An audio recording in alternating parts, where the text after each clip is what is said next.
प्रिय विद्यार्थियों, बहुत बहुत स्वागत है आपका।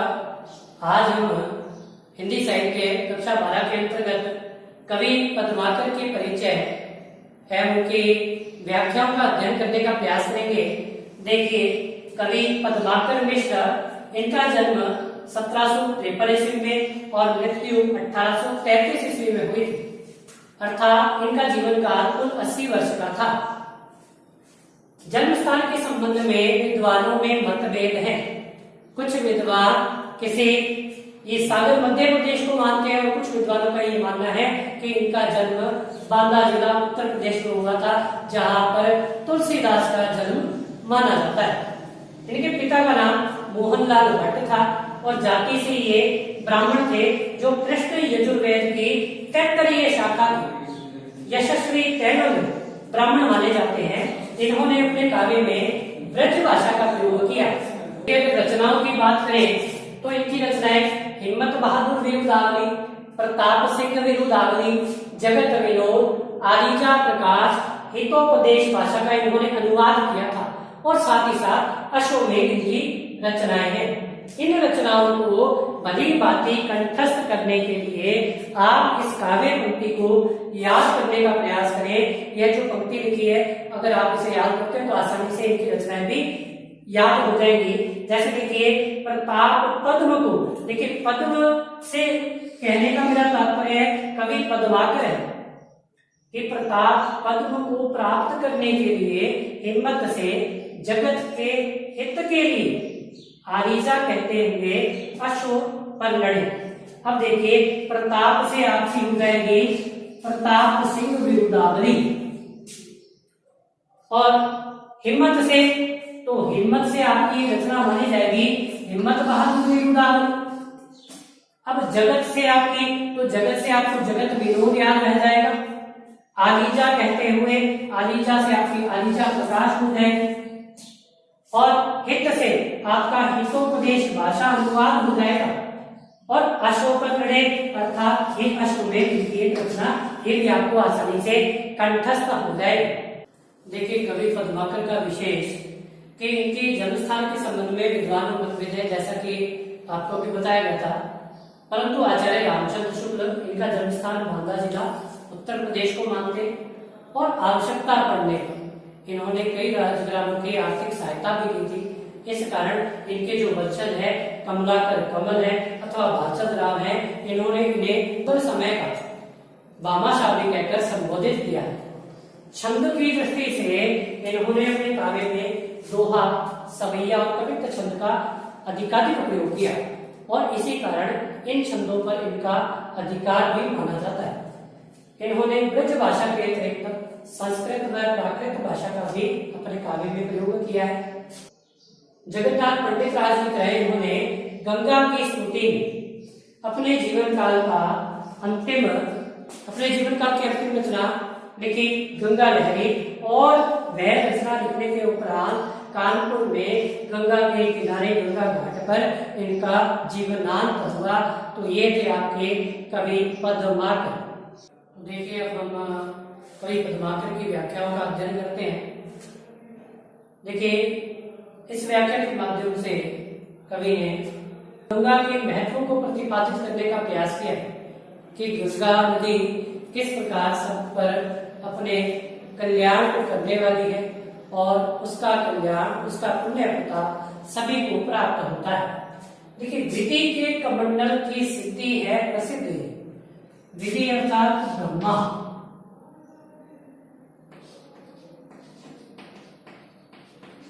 कवि कहते हैं कि गंगा के संबंध में यह प्रसिद्ध है कि गंगा की उत्पत्ति जो है वह ब्रह्मा के कमंडल से हुई है, उसके संबंध में यही प्रसिद्धि है। हरि पद पंकज, हरि अर्थात श्री हरि विष्णु के पद पंकज, पद अर्थात चरण, पंकज अर्थात कमल, कि चरण कमलों के पुण्य प्रताप की लहर के समान है। अब देखिए, यहाँ पर आपके रूपक अलंकार का भी प्रयोग हुआ है। कहे पद्माकर गिरीश शीश मंडल के, कवि पद्माकर कहते हैं गिरीश अर्थात शिव के शीश अर्थात मुंड रूपी जो मंडल है उस मंडल के की माल, मंडल की माल अर्थात जटाजुट की माला के समान विराजमान है। तत्काल अगहर, तत्काल अर्थात शीघ्रता से, अगहर अर्थात पापों का नाश करने वाली, कि यह शीघ्रता से सभी के पापों का शमन करने वाली है। भूपति भागीरथ के रथ की सुपुण्य, भूपति अर्थात राजा, राजा भगीरथ के जो पुण्य प्रताप है, उनका जो भक्ति रूपी रथ है, उस भक्ति रूपी रथ का अनुगमन करने वाली है और उनके पुण्य पथ को अर्थात भक्ति रूपी पथ को पवित्र करने वाली है। जनहु जप जोग फल फैल की लहर, कवि कहते हैं कि राजा जनहु के हठ और उनकी योग साधना का फल ही चारों ओर गंगा की लहर के रूप में प्रवाहित हो रहा है। अर्थात गंगा की लहरें राजा जनहु के जप और योग को प्रतिपादित करती हैं, उनकी लहरें उसे प्रदर्शित करती हैं। क्षेम की छहर, क्षेम का अर्थ होता है कल्याण। गंगा रावरी लहर, कि गंगा की लहरें सभी का कल्याण करने वाली हैं, सभी को मुक्ति प्रदान करने वाली हैं। कली काल को कहर जब जाल को जहर, कली काल अर्थात कलयुग के पापों का नाश करने वाली और यम के जो जाल है, यम का पाश जो है उससे मुक्त करने वाली है। यम के पाप रूपी बंधनों को काटने वाली इस गंगा की लहर है, वह यम के लिए, यम देवता के लिए, उसके गंगा का पवित्र जल यम देवता के लिए किसी जहर के समान है, अर्थात उसके बंधनों से मुक्त करने वाला है। देखिए इस के विशेष की बात की जाए तो हम ये कह सकते हैं कि यहाँ पर आपके रूपक अलंकार का प्रयोग हुआ है और साथ ही साथ राजा भगीरथ के पुण्य पथ की लहर बतलाते हुए कवि ने इसके माध्यम से यह प्रतिपादित करने का प्रयास किया है कि यह किसी पौराणिक कथा से उद्धरित है और पौराणिक कथानक को लेते हुए उसके महत्व को प्रतिपादित किया गया और सभी का कल्याण करने वाली गंगा को बतलाया गया। देखिए, जमपुर द्वारे लगे तिन में केवारे को है न रखवारे, ऐसे बन के उजारे हैं। वन अर्थात वन, उजारे अर्थात उजड़ जाना, उजाड़ जाना। जमपुर अर्थात यम का लोक, यम की नगरी। प्रस्तुत काव्यांश के माध्यम से कवि पद्माकर ने गंगा के प्रति अपनी आस्था एवं भक्ति को प्रकट करने का प्रयास किया है।